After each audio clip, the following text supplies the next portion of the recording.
Hello everyone. So FMCG space से एक small cap company पे आज हम डिस्कशन करेंगे, मनोरमा इंडस्ट्रीज। इनके Q4 के रिजल्ट और कॉन कॉल दोनों चीजें हो चुकी है, तो हमारे पास पूरा इन्फो अवेलेबल है कि FY25 में इनका क्या प्लान था, कैसा इन्होंने एग्जीक्यूशन किया, और FY26 के लिए क्या ओवरऑल स्ट्रेटेजी है, क्या प्लानिंग, कैसा गाइडेंस है इस बिजनेस का। इनका बिजनेस मॉडल डिटेल में डिस्कस करेंगे एंड साथ में ये भी देखेंगे कि अपॉर्चुनिटी वाइज ओवरऑल कैसी डील लग रही है इस बिजनेस के अंदर। सो बिजनेस मॉडल से स्टार्ट करते हैं। तो मनोरमा इंडस्ट्री 2005 में स्टार्ट हुई थी। कंपनी के जो करंट एमडी एंड चेयरमैन है मिस्टर आशीष सरफ, इन्होंने इस बिजनेस को स्टार्ट किया था। एंड ये जो नाम है मनोरमा, ये इन्होंने अपनी मदर के नेम पे रखा है। बिजनेस वाइज अगर हम देखें कि कंपनी करती क्या है, सो ये कंपनी आपका जो सीबीई होता है, कोको बटर इक्विवेलेंट, आपका स्पेशलिटी बटर्स एंड फैट्स, ये सारे प्रोडक्ट्स बनाती है कंपनी। अब इन सारे प्रोडक्ट्स का एप्लीकेशन कहाँ पे होता है, तो तीन मेजर इंडस्ट्रीज हैं जहां पे ये तीनों प्रोडक्ट्स यूज किए जाते हैं। एक तो आपका फूड इंडस्ट्री, दूसरा आपका कॉस्मेटिक इंडस्ट्री एंड तीसरा आपका फार्मा इंडस्ट्री। मनोरमा के बिजनेस पॉइंट ऑफ व्यू से अगर हम बात करें तो ये दो ही इंडस्ट्री के अंदर इनका एक्सपोजर है, एक तो फूड इंडस्ट्री, दूसरा कॉस्मेटिक इंडस्ट्री। बिकॉज 90% जो रेवेन्यू है इनका, 90 से 92% वो फूड इंडस्ट्री से आता है, और बाकी जो 8 to 10% रेवेन्यू है वो इनका कॉस्मेटिक इंडस्ट्री से आता है। अब फूड इंडस्ट्री में कहां कहां पे ये चीजें यूज होती है, तो चॉकलेट्स जो आपके होते हैं, केक आपका जो हो गया, वहां पे आपका ये cocoa butter equivalent, speciality butters, fats, ये सारे प्रोडक्ट्स वहां पे यूज किए जाते हैं। एक थोड़ा सा जो मिसकंसेप्शन है ये सीबीई को लेकर के, कि जनरली ऐसा माना जाता है कि कोको बटर के प्राइसेस क्योंकि बहुत ज्यादा बढ़ गए हैं, इसीलिए कोको बटर इक्विवेलेंट की डिमांड बहुत ज्यादा बढ़ गई है, और मनोरमा का मेन ग्रोथ भी वहीं से आ रहा है। लेकिन ये चीज बिल्कुल सही है, लेकिन इसके साथ में और भी काफी रीजंस है। जैसे इनकी प्रॉपर्टीज तो बिल्कुल सेम होती है, जैसे कोको बटर इक्विवेलेंट का जो प्रॉपर्टी है वो बिल्कुल वो मिमिक करता है कोको बटर की प्रॉपर्टी को। लेकिन उसके साथ में कुछ एडिशनल बेनिफिट्स भी हैं इसके, जैसे प्रोडक्ट की शेल्फ लाइफ को ये काफी इंक्रीज कर देता है। प्लस इसमें क्रॉस शेल्फ लाइफ की प्रॉपर्टी भी है, मतलब आप चाहे तो चॉकलेट में यूज करो या किसी दूसरे प्रोडक्ट में यूज करो, सबकी शेल्फ लाइफ को और इंप्रूव करता है ये। दूसरा, चॉकलेट का टेक्सचर उसको एनहांस करता है। फिर चॉकलेट की कंसिस्टेंसी, ये सारे चीजों में भी एक एडिशनल बेनिफिट प्रोवाइड करता है आपका cocoa butter equivalent.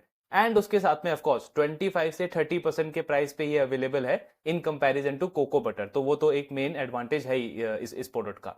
Then cosmetic industry में आपका यूज होता है, जो आपके क्रीम्स वगैरह होते हैं, जो आपका लोशंस वगैरह हो गया, उन सब में भी ये स्पेशलिटी फैट्स और ये सारे प्रोडक्ट यूज होते हैं।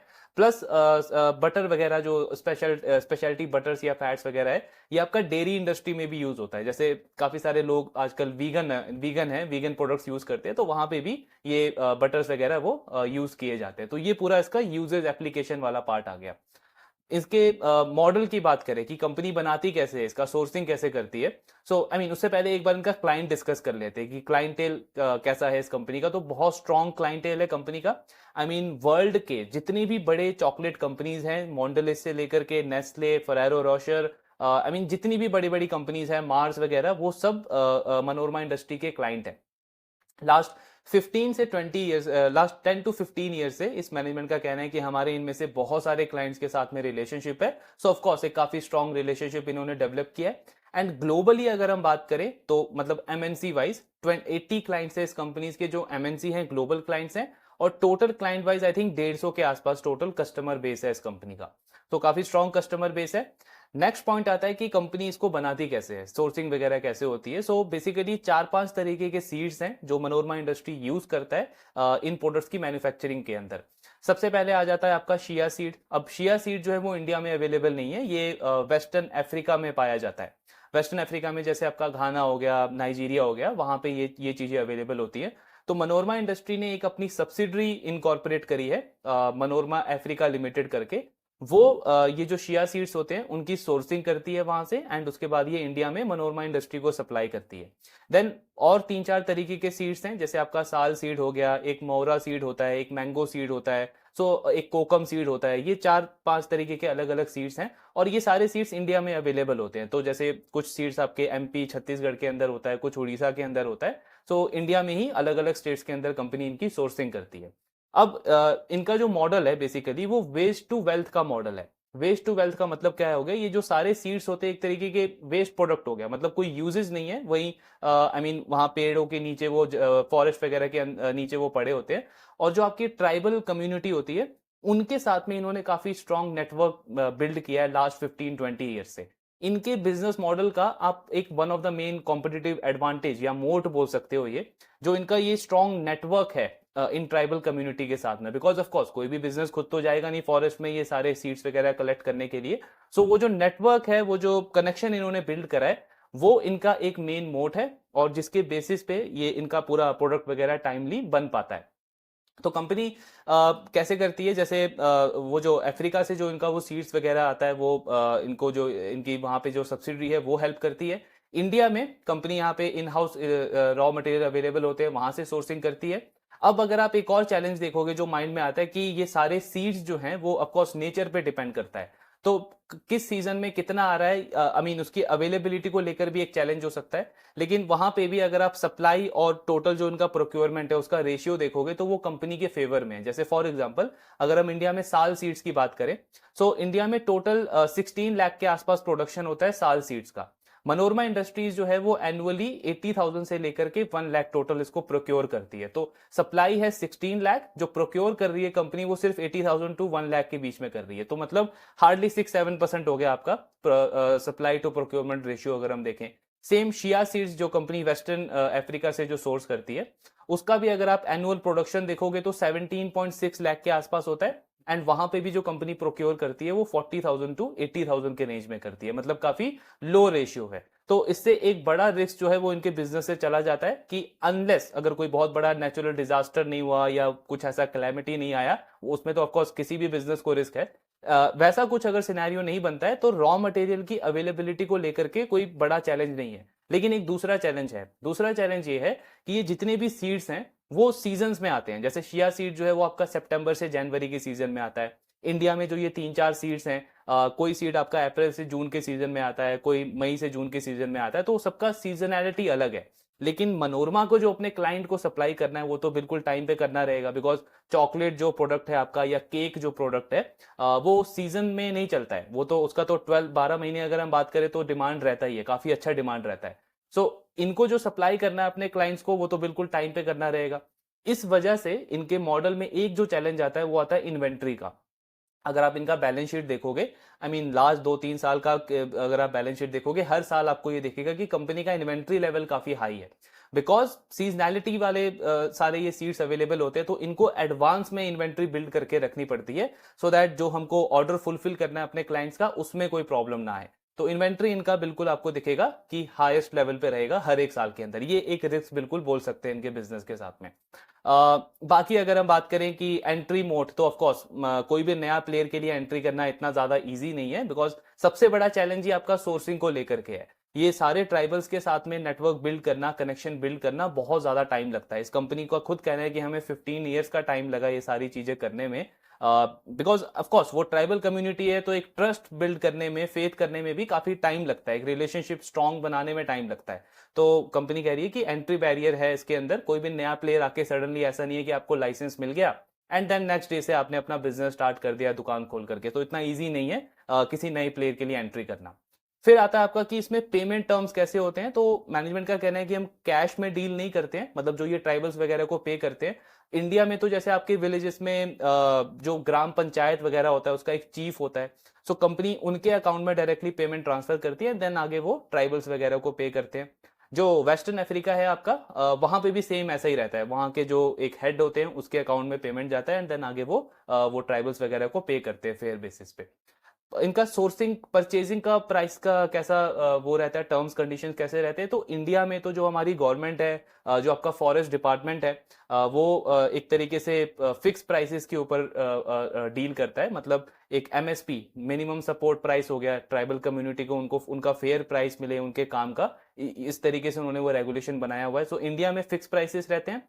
वहां से जो ये परचेजिंग करते हैं वो स्पॉट प्राइस के ऊपर करते हैं। स्पॉट प्राइस का मतलब होगा कि जिस दिन आप गए मार्केट में उस दिन जैसा प्राइस वगैरह अवेलेबल हुआ, थोड़ा बहुत नेगोशिएट करके आपने परचेजिंग कर लिया। तो ये पूरा इनका टर्म्स कंडीशन रहता है अपने ट्राइबल्स के साथ में। एंड पूरा बिजनेस मॉडल आई गेस हमने डिस्कस कर लिया कि कंपनी क्या बनाती है, कहाँ पे यूजेस है, और इसका कैसे कंपनी इसको आगे मैन्युफैक्चर करती है। मैन्युफैक्चर में एक और चीज है कि कंपनी ने सारा कुछ सोर्स करने के बाद में इनका रायपुर में एक मैन्युफैक्चरिंग फैसिलिटी है।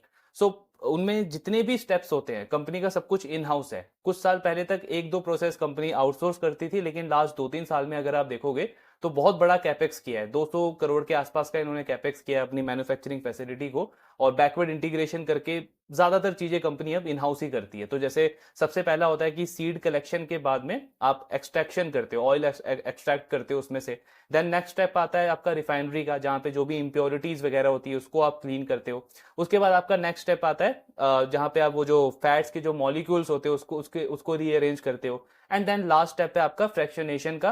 उससे पहले एक और स्टेप है डिओड्राइजेशन का, जहां पे आप जो वो स्मेल वगैरह है उसको ठीक करते हो। और लास्ट स्टेप है आपका फ्रैक्शनेशन का, जहां पे डिपेंडिंग अपॉन कि आप कौन कौन सा प्रोडक्ट बना रहे हो, जैसे बटर बना रहे हो या आपका स्टीयरिन बना रहे हो जो आपका मेनली फूड इंडस्ट्री में यूज होता है, अलग अलग हीटिंग पॉइंट पे उसको मेल्ट करते हो। तो ये पूरा इसका प्रोसेस रहता है और सब कुछ कंपनी का इन हाउस है, बिकॉज लास्ट 2-3 ईयर्स के अंदर कंपनी ने काफी ज्यादा स्पेंड किया है, काफी बड़ा कैपेक्स किया है। सो ये पूरा बिजनेस मॉडल है मनोरमा इंडस्ट्री का। अब देखते हैं इस साल का, इस क्वार्टर का ओवरऑल कैसा परफॉर्मेंस आया कंपनी का, रिजल्ट कैसे है कंपनी के। So first of all Q4 के नंबर्स अगर हम देखें तो रेवेन्यू में 80% की ग्रोथ है कंपनी की YoY। पूरे साल में अगर आप देखोगे तो 69% का ग्रोथ है। इन्होंने गाइडेंस दिया था FY25 के लिए 750 करोड़ का, और एग्जीक्यूशन आप देखोगे तो 771 करोड़ किया है कंपनी ने, मतलब गाइडेंस को एक तरीके से सरपास किया है। देन मार्जिन में चाहे ग्रॉस मार्जिन हो या इबिट्टा मार्जिन हो, दोनों में बहुत सिग्निफिकेंट इंप्रूवमेंट देखने को मिला है। अगर आप ग्रॉस मार्जिन देखोगे तो 8% से इंप्रूव हुआ है, इबिट्टा मार्जिन 11% से इंप्रूव हुआ है। तो जब आपके मार्जिन में इतना स्ट्रॉन्ग अपटिक होगा, सो उसका नेचुरली हमको जो बेनिफिट है वो कंपनी के बॉटम लाइन में देखने को मिलेगा।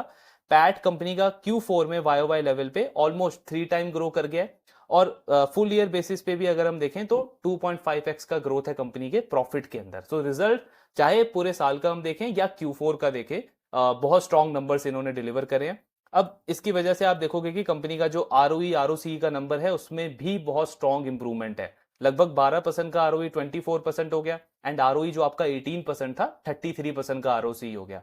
प्लस एफिशिएंसी भी इंप्रूव हुई है। वर्किंग कैपिटल डेज जो इस कंपनी के पहले 242 थे, अब 151 हो गए, एंड ये कंसिस्टेंटली इंप्रूव होता जा रहा है। हाँ, net debt to equity increase हुआ है, बिकॉज आपने इतना ज्यादा स्पेंडिंग करी है, प्लस जैसा हमने डिस्कस किया कि इनका मॉडल जिस तरीके का है, इन्वेंट्री पे बहुत ज्यादा इन्वेस्ट करना पड़ता है, सो डेट इनका थोड़ा सा इंक्रीज हुआ है, लेकिन स्टिल रीजनेबल लेवल पे है। दूसरा एक और पॉइंट लास्ट हम डिस्कस करेंगे, कंपनी का कैपेक्स कैसा रहा है लास्ट 2-3 ईयर्स के अंदर। सो आप देखोगे कि जितने भी डिफरेंट डिफरेंट स्टेजेस हैं, कंपनी ने पिछले 2-3 साल में ऑलमोस्ट हर एक स्टेजेस के लिए कैपेसिटी ऐड करा है। चाहे मिलिंग वाला हो, एक्सट्रैक्शन पॉइंट हो, रिफाइनरी हो, हर एक सेगमेंट के लिए कंपनी ने कैपेसिटी ऐड करा है। और ये जो फ्रैक्शनेशन वाला जो पॉइंट होता है, जहां पे आप वो एंड प्रोडक्ट को उसके मेल्टिंग पॉइंट के अकॉर्डिंग उसको सेपरेट करते हो, सो उसमें कंपनी ने पिछले 2-3 साल में 25,000 का नया फैसिलिटी ऐड करा है। एंड इसका जो कमर्शियलाइजेशन हुआ है ये लास्ट ईयर जुलाई में हुआ है, यानी सेकंड क्वार्टर ऑफ FY25 से इसका कमर्शियलाइजेशन स्टार्ट हुआ है। अगर आप एडिशन का ग्रोथ देखोगे तो पिछले 3-4 साल के अंदर 22% से अपनी कैपेसिटी को ऐड किया है इस कंपनी ने। कोई भी बिजनेस अगर अपना कैपेक्स कंसिस्टेंटली 20-25% से इंक्रीज कर रहा है ईयर आफ्टर ईयर, तो ये सिंपल सा इंडिकेटर है कि वो आगे मार्केट में डिमांड बहुत अच्छी एंटिसिपेट कर रहा है, बिकॉज तभी इतना बड़ा कैपेक्स करेगा कोई भी बिजनेस, और उसका रिफ्लेक्शन हमको इनके रेवेन्यू नंबर्स के अंदर दिखता है। कैपेक्स एडिशन हुआ है 22% से, रेवेन्यू ग्रोथ हुआ है कंपनी का 40% से, एंड एफिशिएंसी अगर हम देखें तो उसमें भी बहुत बहुत स्ट्रॉन्ग इंप्रूवमेंट है। 3.8 का एसेट टर्नओवर 5 से ज्यादा हो गया कंपनी का इन FY25। सो ये सारे नंबर्स हैं कंपनी के, काफी स्ट्रॉन्ग नंबर्स इन्होंने डिलीवर करे। लास्टली अब डिस्कस करते हैं कंपनी का कॉन कॉल वाला पार्ट। सो वहां से हमको समझ में आएगा कि कंपनी FY26 के अंदर ओवरऑल कैसा आउटलुक दे रही है। फर्स्ट ऑफ ऑल मैनेजमेंट का कहना है कि ऑफकोर्स गाइडेंस को सरपास किया एक बहुत बड़ा अचीवमेंट है, और मेजर रोल रहा है इसमें डिमांड का, मतलब चाहे पर्सनल केयर सेक्टर हो, कॉस्मेटिक सेक्टर हो, या आपका फूड इंडस्ट्री हो, हर एक सेगमेंट में बहुत स्ट्रॉन्ग डिमांड देखी है हमने पूरे FY25 में, एंड वही मेन रीजन है कि इतना अच्छा ग्रोथ का नंबर हमने अचीव किया। इनका रेवेन्यू मिक्स अगर आप एक्सपोर्ट इंपोर्ट से देखोगे तो 73% जो इनका रेवेन्यू आया है FY25 में वो एक्सपोर्ट से आया है, और बाकी 27% आपका इंपोर्ट से आया है। ये नंबर आई थिंक 1-2 साल पहले 61% था, एक्सपोर्ट का नंबर 61% था और बाकी इंपोर्ट मतलब डोमेस्टिक था। इस साल ये नंबर चेंज हुआ है, 61% से एक्सपोर्ट का कंट्रीब्यूशन 73% हो गया, बिकॉज डिमांड में बहुत स्ट्रॉन्ग अपटिक देखने को मिला है। देन मार्जिन वगैरह ऑफ कोर्स काफी ज्यादा एनहांस हुए हैं कंपनी के। बैलेंस शीट पे कंपनी कह रही है कि वर्किंग कैपिटल डेज में एक बहुत बड़ा इंप्रूवमेंट है हमारा, 180 डेज जो होता था वो अब 150 डेज के आसपास है। और अभी करंट जो आप हमारा वर्किंग कैपिटल देख रहे हो ये पीक है। पीक का मतलब क्या हुआ कि यहां से और बढ़ेगा नहीं, यहां से ट्रेंड जो है वो और इंप्रूवमेंट का रहेगा। और इनका कहना है कि वर्किंग कैपिटल डेज आने वाले टाइम में हमारा 120 टू 140 डेज में आएगा, मतलब अगर ज्यादा अच्छी इंप्रूवमेंट हुई तो 120 डेज तक आ जाएगा वर्किंग कैपिटल, और अगर थोड़ा मीडियम साइज का इंप्रूवमेंट रहा स्टिल हम यहां से तो बेटर करेंगे, 150 से 140 पे आएंगे। किसी भी बिजनेस का वर्किंग कैपिटल अगर इंप्रूव हो रहा है तो उसका रिफ्लेक्शन आपको पीएनएल में भी दिखेगा, बिकॉज फिर जो उसका मतलब है वो जो डेट वगैरह उसने ले रखा है उसका रिक्वायरमेंट कम हो जाएगा, फाइनेंस कॉस्ट कम होगा, तो इसका मतलब बॉटम लाइन पे और ज्यादा पॉजिटिव इंपैक्ट देखने को मिल सकता है। एंड इन्होंने गाइडेंस भी दिया है, आई मीन मुझे एग्जैक्ट याद नहीं है कौन से कॉन कॉल में इन्होंने बोला था, बट कंपनी का टारगेट है कि नेक्स्ट 3 to 4 ईयर्स के अंदर डेट फ्री बनना है हमको। अभी जो इनके बुक के ऊपर नेट डेट है वो 380 करोड़ के आसपास है, because I think 90 to 95 crore का एफडी भी किया है इन्होंने। सो नेट डेट अगर आप देखोगे तो 380 करोड़ का है, लेकिन मैनेजमेंट का गाइडेंस है कि अगले 3-4 साल में हमको डेट फ्री बनना है। तो डेट फ्री बनोगे तो ऑफकोर्स फाइनेंस कॉस्ट और कट हो जाएगा और ऑपरेटिंग लिवरेज मिल सकता है बिजनेस को और ज्यादा। देन नेक्स्ट अगर हम देखें सो इन्वेंट्री वाला पॉइंट जो हमने ऑलरेडी डिस्कस किया कि इन्वेंट्री काफी हाई लेवल पे है। इनको कॉन कॉल में भी पूछा गया कि 550 करोड़ का इन्वेंट्री है आपके बुक के ऊपर। रेवेन्यू कितना था FY25 में? 770 करोड़। सो 770 करोड़ के अगेंस्ट में लगभग 550 करोड़ का इन्वेंट्री खड़ा है कंपनी के बैलेंस शीट के ऊपर। अब ये रिस्क है, लेकिन ये मॉडल ही ऐसा है, अगर ये इन्वेंट्री एडवांस में नहीं लेंगे तो आई मीन आप क्लाइंट को कैसे डिलीवर करोगे, बिकॉज वो सारे सीड्स जो हैं वो अलग अलग सीजन के अंदर आते हैं, उसके अकॉर्डिंग आपको ऑफकोर्स वो बिल्ड करके रखना पड़ता है एडवांस में। सो मैनेजमेंट का इस पे कहना है कि आई मीन इन्वेंट्री जो हमने बिल्ड करी है ये आप कंपेयर कर रहे हो पास्ट के नंबर से। FY25 का जो रेवेन्यू है वो पास्ट हो गया ऑफकोर्स। इन्वेंट्री अगर कोई बिजनेस बिल्ड करता है तो वो बिल्ड करता है फ्यूचर एंटिसिपेशन के बेसिस पे कि फ्यूचर कैसा एक्सपेक्ट कर रहा है वो अपने बिजनेस का। फ्यूचर के लिए इन्होंने गाइडेंस क्या दिया FY26 का? मैनेजमेंट कह रहा है कि 1050 करोड़ का हम रेवेन्यू टारगेट कर रहे हैं फॉर FY26। इस साल था 770 करोड़, अगले साल टारगेट कर रहे हैं 1050 करोड़। ये मिनिमम बोला है, 1050 प्लस बोला है इन्होंने, बट लेट्स अज्यूम कि 1050 ही करती है कंपनी। तो ग्रोथ कैगर अगर आप देखोगे सो 35 से 36% का रेवेन्यू ग्रोथ ये बिजनेस टारगेट कर रहा है इन FY26। तो कंपनी कह रही है कि अगर आप इसको उस रेवेन्यू एस्टिमेशन के साथ में कंपेयर करोगे इन्वेंट्री को तो आपको ये थोड़ा सा रीजनेबल लेवल पे लगेगा। आप जो कंपेयर कर रहे हो वो FY25 के रेवेन्यू के बेसिस पे कर रहे हो। सो वही पॉइंट है कि इन्वेंट्री या ये सारी चीजें जो आप करते हो ये फ्यूचर के डिमांड को देख करके करते हो, जो मैनेजमेंट अभी काफी स्ट्रॉन्ग एक्सपेक्ट कर रहा है पिछला जो ट्रेंड है उसको देख करके। अब अगेन ये रिस्क जरूर है कि अगर कल को चल के ये इन्वेंट्री सेल नहीं हुई तो बिल्कुल प्रेशर आएगा, बैलेंस शीट पे बहुत ज्यादा प्रेशर आएगा, कंपनी के पीएनएल पे बहुत ज्यादा प्रेशर आएगा, बट और कैश फ्लो एक तरीके से स्टक हो गया, इतना सारा कैश आपका इन्वेंट्री में फंसा रह जाएगा और जब तक डिमांड वापस घूमेगा नहीं तब तक आई मीन बिजनेस के साथ में बहुत ज्यादा चैलेंजेस आ जाएंगे। वो रिस्क है, वो रिस्क बिल्कुल है, लेकिन उसके लिए हमको ट्रैक करना पड़ेगा। हम अभी ये नहीं बोल सकते कि वो रिस्क आ ही जाएगा। बिजनेस में तो वैसे ही किसी भी बिजनेस में रिस्क तो रहता ही है, लेकिन आई मीन बेस्ड ऑन अभी का जो डिमांड सिनेरियो हम देखें, जैसा पास्ट के कुछ क्वार्टर्स गए हैं और जैसा इनके पास में इंक्वायरीज आ रहा है इनके क्लाइंट्स वगैरह से, तो उसके बेसिस पे मैनेजमेंट कॉन्फिडेंट है कि ये इन्वेंट्री का इशू नहीं आएगा। आई मीन इमीडिएटली कोई ऐसा रिस्क नहीं दिख रहा है, हम ये जो ग्रोथ का गाइडेंस नंबर है उसको हम अचीव कर लेंगे। बाकी तो ऑफकोर्स हमको ट्रैक करते ही रहना है। देन ट्रेड रिसीवेबल भी कंपनी का थोड़ा सा बढ़ गया है, लगभग 30 डेज से 50 डेज हो गया है, लेकिन मैनेजमेंट कह रहा है कि बीच बीच में एक साल आएगा जहां पे हमारा रिसीवेबल डेज थोड़ा सा बढ़ जाएगा, बट वो आपको मतलब एक बेंचमार्क लेके नहीं चलना है। हमारा जो एवरेज रिसीवेबल डेज है वो 30 डेज का रहेगा, तो एवरेज अगर आप देख के चलोगे तो वो 30 डेज के आसपास ही है। देन कैपेसिटी यूटिलाइजेशन की अगर हम बात करें सो इन्होंने वो जो फ्रैक्शनेशन वाला जो प्लांट लास्ट ईयर ऐड किया था 25,000 का, उसका कमर्शियलाइजेशन सेकंड क्वार्टर से हुआ, तो फुल ईयर नहीं मिल पाया उसको यूटिलाइज करने का। तो कंपनी का जो एग्जिस्टिंग जो इनके पास कैपेसिटी थी उसमें 100% का यूटिलाइजेशन रहा, और जो नया इन्होंने फैसिलिटी स्टार्ट किया था उसमें 40% का यूटिलाइजेशन रहा। सो नेट नेट लेवल पे 62.5% या फिर हम 63% बोल सकते हैं कंपनी का पूरे साल में कैपेसिटी यूटिलाइजेशन रहा। अब मैनेजमेंट बोल रहा है कि FY26 में हमारा कैपेसिटी यूटिलाइजेशन जो है वो 75 to 85% रहेगा। इस साल कितना था? 63%। अगले साल का गाइडेंस है 75 to 85%। अब अगर आप पूरा कॉन्टेक्स्ट समझो तो इसका मतलब क्या है कि मेरा फैसिलिटी में जो फिक्स कॉस्ट है वो ऑलमोस्ट सेम उतना ही रहेगा जितना पिछले साल था, लेकिन वॉल्यूम जो मैं प्रोड्यूस करूंगा वो 63% से 75 टू 85% तक जाएगा, उसका यूटिलाइजेशन बढ़ जाएगा। तो इसका मतलब क्या है, मेरे बिजनेस का एफिशिएंसी बढ़ा, यानी सेम कॉस्ट के अंदर मैं ज्यादा आइटम प्रोड्यूस करूंगा, ज्यादा प्रोडक्ट प्रोड्यूस करूंगा, तो उसका मतलब बेनिफिट मुझे मार्जिन में दिखेगा, मेरे बिजनेस का मार्जिन बढ़ने का चांस है। आई मीन अब इस पूरे कॉन कॉल में एक्चुअली अगर आप देखोगे तो उनके मैनेजमेंट को कम से कम 5 से 6 बार मार्जिन के रिलेटेड क्वेश्चन पूछा गया, लेकिन एक काइंड ऑफ इन्होंने सेम रटा रटाया आंसर दिया कि हमारा जो टारगेट है वो यही है कि स्ट्रॉन्ग प्रॉफिटेबिलिटी मेंटेन रखें, स्ट्रॉन्ग मार्जिन मेंटेन रखें, और वो आगे चल के आपको हमारे नंबर्स में रिफ्लेक्ट होगा। आई मीन इनको पूछा गया मार्जिन बढ़ेगा तब भी यही आंसर, मार्जिन घटेगा तब भी यही आंसर, मार्जिन मेंटेन रहेगा तब भी मैनेजमेंट का सेम आंसर था। सो वो एक मूवी आई थी वो जो दृश्यम की, जिसमें आपने वो देखा होगा कि पूरी फैमिली का कोई भी क्वेश्चन हो, पूरी फैमिली सेम आंसर देती थी, तो मैनेजमेंट का मार्जिन के रिलेटेड कोई भी क्वेश्चन आता पूरे कॉन कॉल में बिल्कुल सेम आंसर दिया है। अब आई मीन इसका एक ये भी मतलब हो सकता है कि थोड़ी सी एक्स्ट्रा कंजर्वेटिव है ये, बिकॉज ये नंबर देख करके तो बिल्कुल चांस यही लग रहा है कि मार्जिन यहां से बढ़ना चाहिए, बिकॉज आपका यूटिलाइजेशन लेवल अगर 63 से 75 टू 85 जाएगा तो हाई चांस है कि मार्जिन यहां से इंप्रूव करना चाहिए। लेकिन मैनेजमेंट ने पूरे कॉन कॉल में यही आई मीन एग्जैक्ट गाइडेंस दिया नहीं, उन्होंने यही बोला है कि कोशिश हमारा यही रहेगा कि स्ट्रॉन्ग प्रॉफिटेबिलिटी हम जनरेट करें। और अब स्ट्रॉन्ग मार्जिन का कोई डेफिनेशन नहीं है, स्ट्रॉन्ग मार्जिन ये भी हो सकता है कि आपका 25% का इबिट्टा 30% हो जाए, ये भी हो सकता है कि 25 का इबिट्टा आपका लेट्स से 20 या 23% हो जाए। सो उसका कोई डेफिनेशन है नहीं, वो ऑफकोर्स हमको ट्रैक करना पड़ेगा। कंजर्वेटिव मैं इसलिए कह रहा हूं बिकॉज एक कॉन कॉल इनका मैंने रीड किया था, तो वहां पे भी मैनेजमेंट ने एग्जैक्ट गाइडेंस नहीं दिया था मार्जिन का। वहां पे इनका कहना था कि 20 से 22% का मार्जिन हमारा रह सकता है, और एक्चुअल में इन्होंने 25% का इबिट्टा किया। तो मे बी इस मैनेजमेंट का ये ट्रैक रिकॉर्ड भी है कि गाइडेंस थोड़ा कंजर्वेटिव देते हैं, बट आगे चल के हम थोड़ा सा बेटर करते हैं, तो उस तरीके से भी हम इसको देख सकते हैं।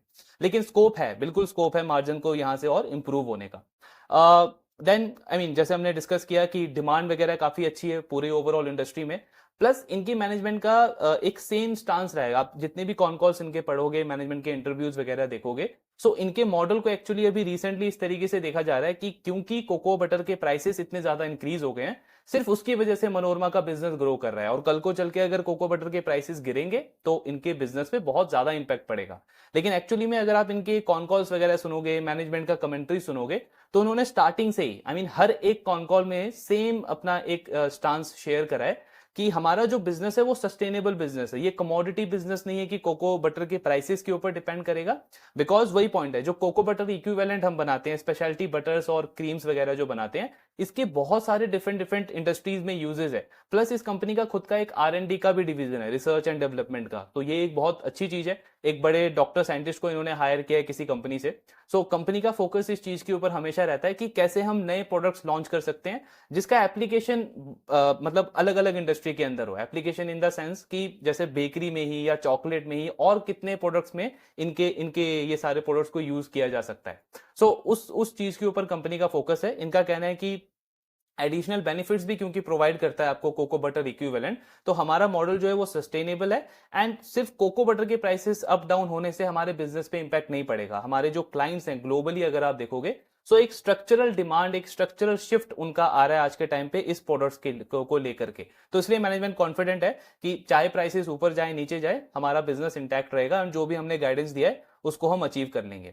देन कंपनी ने कुछ टाइम पहले कुछ अपनी सब्सिडरीज और इनकॉर्पोरेट करी है, मतलब एक वेस्टर्न अफ्रीका में तो है ही, प्लस आपका लैटिन अमेरिका हो गया, UAE हो गया, वहां पे भी इन्होंने कुछ सब्सिडरीज को इनकॉर्पोरेट किया है। तो बेसिकली अगर आप इनके मॉडल को ना थोड़ा थोड़ा स्काई गोल्ड के साथ में भी कनेक्ट कर सकते हो। I mean I understand industry अलग है, प्रोडक्ट अलग है, लेकिन आगे ग्रोथ का ड्राइवर वैसा ही है। जैसे स्काई गोल्ड क्या कर रहा है आज के टाइम पे, इंडिया के जितने भी बड़े ज्वेलर्स हैं वो तो उनके क्लाइंट हैं ही, लेकिन जो छोटे मिड साइज ज्वेलर्स हैं उनको भी टारगेट कर रहा है, उनको भी एक्वायर कर रहा है। कि किसी का लेट सपोज 4 स्टोर है आज या 5 स्टोर है, लेकिन उसका एस्पिरेशन है कि अगले 2-3 साल में 10-20 स्टोर मुझे खोलना है, तो स्काई गोल्ड उसको भी एक्वायर कर रहा है, क्योंकि उसको पता है फ्यूचर बिजनेस पोटेंशियल है। सेम ये कंपनी भी कर रही है। इनका कहना है कि मॉन्डलेज ये सब तो हमारे क्लाइंट्स हैं ही, लेकिन स्टिल जो इन सारे रीजन्स में, कंट्रीज में जो मिड साइज चॉकलेट कंपनीज हैं या ये कन्फेक्शनरी कंपनीज हैं, उनको भी एक्वायर करने का प्लान है इनका। सो कंपनी कंसिस्टेंटली फोकस कर रही है कि नए क्लाइंट को भी टारगेट किया जाए,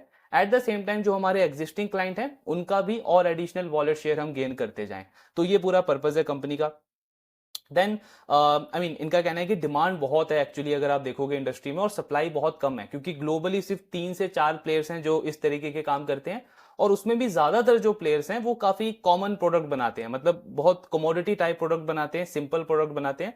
हमारा जो है वो हमने एक नीश बिल्ड किया हुआ है, हम कस्टमाइज स्पेशलिटी बटर क्रीम और ये कोको बटर इक्विवेलेंट वगैरह बनाते हैं। तो इसलिए हमारे पास में एक एज है। तो हम बहुत कॉन्फिडेंट हैं कि जो हमारा क्लाइंट बेस है उसको लेकर के हम किसी भी मार्केट में जाएंगे तो नया क्लाइंट एक्विजिशन हमारे लिए काफी फास्ट हो जाएगा। देन गाइडेंस वगैरह हमने ऑलरेडी डिस्कस कर दिया है। अब लास्ट कॉन कॉल में एक्चुअली इन्होंने एक गाइडेंस दिया था अपना 3 से 5 ईयर के रोड मैप के ऊपर।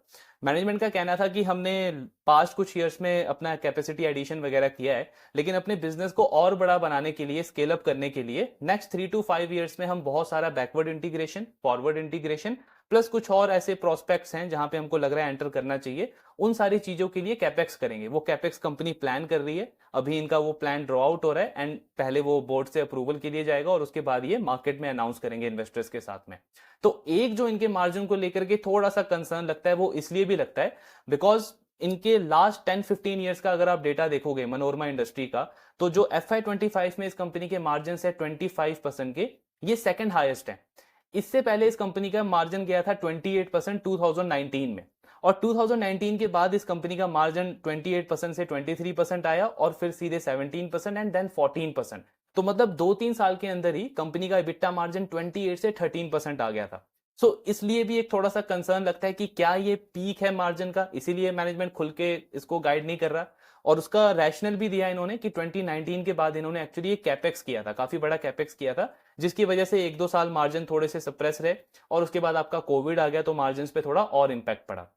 और क्योंकि कंपनी ने लास्ट कॉन कॉल में ही बताया कि अगले 3 से 5 साल के लिए एक रोड मैप ये तैयार कर रहे हैं बैकवर्ड इंटीग्रेशन, फॉरवर्ड इंटीग्रेशन के लिए, तो बड़ा कैपेक्स जा सकता है। क्या रिस्क वहां पे भी बनता है कि फिर से आपके मार्जिन थोड़े से इफेक्ट होंगे? मैनेजमेंट ने इस कॉन कॉल में बोला है कि अभी थोड़ा सा जल्दी होगा इस पे कमेंट करना, हमें नहीं लगता कि प्रॉफिटेबिलिटी पे कुछ इंपैक्ट ऐसा पड़ेगा, बिकॉज हम जो पे बैक पीरियड भी टारगेट कर रहे हैं वो 3 ईयर का टारगेट कर रहे हैं। तो एग्जैक्ट अगेन इस पे भी कुछ इन्होंने बोला नहीं है, लेकिन इनका वही कमेंट्री है कि प्रॉफिटेबिलिटी हम स्ट्रांग रखेंगे और स्ट्रांग मार्जिन हमारे रिफ्लेक्ट होंगे हमारे नंबर्स के अंदर। तो वो एक्चुअली हमको थोड़ा ट्रैक करके ही पता चलेगा।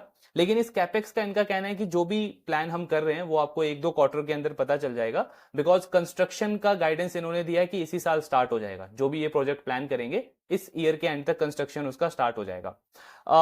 देन अभी जो इनके मार्जिन इंप्रूव हुए हैं उसमें क्या क्या लीवर्स हैं? तो 2-3 लीवर्स हैं। सबसे पहला लीवर है प्रोडक्ट मिक्स चेंज हुआ है।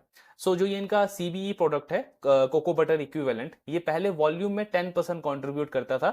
FY25 में इसका कंट्रीब्यूशन 30% हो गया है। तो 10% से 30% ये हाई वैल्यू प्रोडक्ट है। प्लस कोको बटर के साथ में जो स्टीरिन एक प्रोडक्ट है, वो भी, उसका भी, उन दोनों का कंट्रीब्यूशन अगर आप देखोगे तो 50% चला गया है वॉल्यूम टर्म्स में, और रेवेन्यू टर्म्स में 70% का कंट्रीब्यूशन है। मैनेजमेंट कह रहा है FY26 में ये जो सीबी वाला हमारा जो प्रोडक्ट है इसका कंट्रीब्यूशन और बढ़ेगा, 50% तक जा सकता है। तो ये भी एक और लीवर आ गया कि मार्जिन, एक तो कैपेसिटी यूटिलाइजेशन बढ़ेगा, प्लस दूसरा आपका जो हाई वैल्यू प्रोडक्ट है, हाई मार्जिन प्रोडक्ट है, वो अभी तक 30% कंट्रीब्यूट कर रहा है, नेक्स्ट ईयर आप बोल रहे हो 50% करेगा, तो उसका कंट्रीब्यूशन भी बढ़ेगा। ये दोनों मेन लीवर हैं जहां से कंपनी के मार्जिन बढ़ने चाहिए, बट पॉइंट वही है कि एग्जैक्ट इन्होंने इंडिकेशन उस पर अभी दिया नहीं है। देन प्राइसेस वगैरह अगर हम देखें तो अभी जो सीबीई के प्राइसेस हैं वो 5000 से लेकर के 6000 यूएसडी डॉलर के आसपास हैं, और जो आपका कोको बटर है इस कॉन कॉल के टाइम पे 20000 यूएसडी के आसपास वो ट्रेड कर रहा था। लेकिन अगेन मैनेजमेंट वही कह रहा है कि उसके प्राइसेस डायरेक्टली रिलेटेड नहीं है सीबीई से, बिकॉज ये डिमांड ड्राइव कर रहा है इसको, इसका डिमांड अच्छा है, स्ट्रक्चरल ग्रोथ है इसके अंदर, तो उसके बेसिस पे हम कॉन्फिडेंट है कि बिजनेस में कोई वोलेटिलिटी नहीं रहेगी, एक सस्टेनेबल मॉडल है हमारा। देन उसके बाद लास्टली अगर हम देखें वही पॉइंट है कंपनी का, चॉकलेट के ऊपर एक और उन्होंने अपडेट दिया है कि एक और ग्रोथ ड्राइवर क्या है एक्चुअली। यूरोपियन और बाकी कंट्रीज में पहले जो आप सीबीई ऐड करते थे चॉकलेट प्रोडक्ट्स के अंदर, तो वो सिर्फ 5% तक अलाउ था, देन कुछ टाइम पहले उसको इंक्रीज करके 10% कर दिया गया है। इंडिया में पहले सिर्फ 2.5% तक अलाउ था, जो हमारा फूड रेगुलेटरी है FSSAI, वो सिर्फ 2.5% तक परमिशन देता था। देन आई थिंक 2017-18 में उन्होंने इस परमिशन को इंक्रीज करके 10% कर दिया। तो ऑफ कोर्स अभी 5% कर दिया इंडिया में, और अभी कंपनी कह रही है कि बहुत सारी कंपनी जो है वो 5% भी यूज नहीं करती है, प्लस इस 5% में भी एक थोड़ा सा ट्वीक कर रही है कंपनी जैसे रूल ये कहता है कि अगर पैकेट के ऊपर चॉकलेट लिखा होगा, चॉकलेट मेंशन होगा, तब आप सिर्फ 5% तक ही यूज कर सकते हो ये सीबीई को। लेकिन अगर चॉकलेट नहीं लिखा होगा एंड मे बी आप कन्फेक्शनरी यूज कर रहे हो या कोई भी और वर्ड यूज कर रहे हो, चॉकलेट मेंशन नहीं है, तो ये जो सीबीई है वो आप 10, 20, 30% तक यूज कर सकते हो। मैनेजमेंट कह रही है कि अभी जितना रेगुलेटरी रिक्वायरमेंट है उससे भी काफी कम यूज किया जा रहा है ऑलरेडी, और डिमांड बढ़ती जा रही है इंडिया में भी एंड ग्लोबली भी। तो ये भी वन ऑफ द एक मेन ग्रोथ ड्राइवर्स है कंपनी का। सो ये पूरा कॉन कॉल एनालिसिस वाला पार्ट था मनोरमा इंडस्ट्रीज का। अगर आप देखोगे तो मॉडल सस्टेनेबल है, ऐसा मैनेजमेंट का कहना है। एंट्री बैरियर तो हमने डिस्कस किया कि इतना इजी नहीं है किसी भी प्लेयर के लिए एंट्री करना। दूसरे साइड से क्लाइंट एक्विजिशन भी काफी डिफिकल्ट है, बिकॉज क्लाइंट एक्विजिशन में भी क्या होता है, अगर आप देखोगे ये सारे जो प्लेयर्स हैं ये बहुत बड़े बड़े ब्रांड्स हैं, ग्लोबल ब्रांड्स हैं, और फूड इंडस्ट्री के अंदर है। तो फूड इंडस्ट्री में वैसे ही हर एक कंट्री में जो रेगुलेशंस होते हैं वो थोड़े से स्ट्रिक्ट होते हैं। तो कोई भी कंपनी नहीं चाहेगी कि कोई नया प्लेयर अगर आ रहा है और उसके साथ में मैं एकदम से डील करने लग जाऊं, अपने प्रोडक्ट के साथ में कॉम्प्रोमाइज कोई भी करना नहीं चाहेगा। सो इसमें एक काफी बड़ा प्रोसीजर होता है। जैसे अगर कोई प्लेयर एंटर करता भी है, वो सारा नेटवर्क सोर्सिंग बिल्ड कर भी लेता है उन सीट्स वगैरह का, उसके बाद भी इन क्लाइंट के प्रोडक्ट को कस्टमाइज तरीके से समझना पड़ेगा कि हर एक प्रोडक्ट में कितना रिक्वायरमेंट है, उसकी कितनी शेल्फ लाइफ की रिक्वायरमेंट है, उसके अकॉर्डिंग उनको प्रोडक्ट बनाना पड़ेगा। देन वो प्रोडक्ट, ये सारे ब्रांड जो है वो पहले उसको खुद अपने अपने इन हाउस टेस्ट करेंगे, 1 साल तक उसका टेस्ट होगा, और उसके बाद जाके अगर वो सब सारी चीजें अप्रूव होती हैं तब ऑफकोर्स आपका जाके वो क्लाइंट ऑन बोर्ड हो सकता है। तो मैनेजमेंट का कहना है कि ऑलमोस्ट 3 से 4 साल का टाइम लगता है इसके अंदर। सो इतना इजी नहीं है कि आपने एंट्री कर लिया और एकदम से क्लाइंट एक्विजिशन स्टार्ट हो गया, मार्केट शेयर गेन करना स्टार्ट हो गया। थोड़ा सा डिफिकल्ट है ये, और क्लाइंट ऑनबोर्डिंग तो उससे भी ज्यादा डिफिकल्ट है। मैनेजमेंट ने ये भी बताया एक कॉन कॉल के अंदर कि हमारा भी जो आप आज ग्रोथ देख रहे हो पिछले 2-3 साल का, वो पिछले 3-4 साल में जो हमने क्लाइंट एक्विजिशंस करे हैं उसका आपको रिजल्ट देखने को मिल रहा है। तो एक थोड़ा सा लंबा प्रोसीजर है, क्लाइंट के साथ में रिलेशनशिप बहुत मैटर करता है यहाँ पे, एंड ऑफ कोर्स उसके साथ में बाकी सारे एंट्री बैरियर्स तो हैं ही। तो ये सारा मॉडल है कंपनी का जिसके बेसिस पे इनका कहना है कि सस्टेनेबल ग्रोथ है हमारी। नाउ अपॉर्चुनिटी वाइज अगर हम देखें तो इनका करंट पी आपको ऑफ कोर्स दिखेगा 70 के आसपास है, लेकिन बेस्ड ऑन इनका जो गाइडेंस है FY26 के लिए 1050 करोड़ का ये रेवेन्यू टारगेट कर रहे हैं। अब मार्जिन पे हमको एग्जैक्ट क्लैरिटी नहीं है, तो स्टिल हम थोड़ा सा कंजर्वेटिव ही लेते हैं कि यही 25% का EBITDA रहता है और 15% का पैट मार्जिन रहता है। तो कंपनी का जो पैट आता है FY26 के लिए वो अराउंड 160 करोड़ के आसपास आता है। उसको उसके बेसिस पे अगर आप देखोगे तो उनका जो फॉरवर्ड पी है वो 50 है, यानी करंट पी 70 है, लेकिन based on guidance forward P stock का 50 के आसपास आ रहा है। बिजनेस का ग्रोथ 35-36% है। लास्ट 3-4 साल में कंसिस्टेंट ग्रोथ रहा है, ये बिजनेस कंसिस्टेंटली मोर देन 30% से ग्रो किया है। हाँ, इस साल के कंपैरिजन में आप देखोगे तो ग्रोथ गाइडेंस बिल्कुल आपको कम दिखेगा, बिकॉज इस साल 70% से ग्रो किया और अगले साल का गाइडेंस 36% है।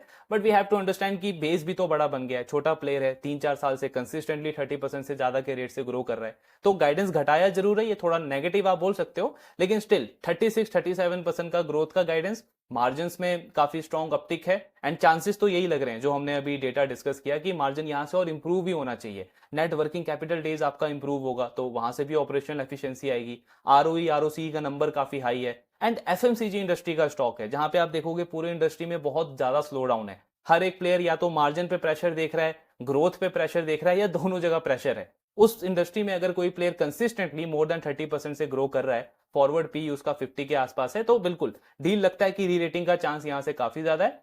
बट जिस तरीके के कुछ थोड़े थोड़े अनसर्टेनिटी है, मैं बहुत ज्यादा कंसर्न नहीं बोलूंगा, लेकिन हाँ कुछ चीजों को लेकर के थोड़ी सी अनसर्टेनिटी। एक तो एक्सपोर्ट बिजनेस है, सो एक्सपोर्ट पे वैसे ही थोड़ा सा रिस्क रहता है कुछ चीजों का, शिपमेंट डिले का, बाकी चीजों का।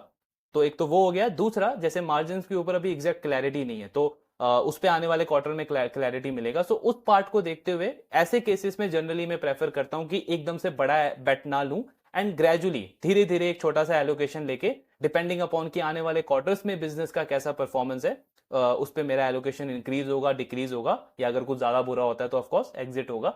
लेकिन हाँ, री रेटिंग का चांस बिल्कुल है। बाकी इसका ट्रैकिंग कंटिन्यू रखेंगे, देखेंगे आने वाले क्वार्टर्स में और कैसा परफॉर्मेंस आता है कंपनी का। आपके जो भी डाउट्स हैं शेयर करते रहिए। Thank you very much.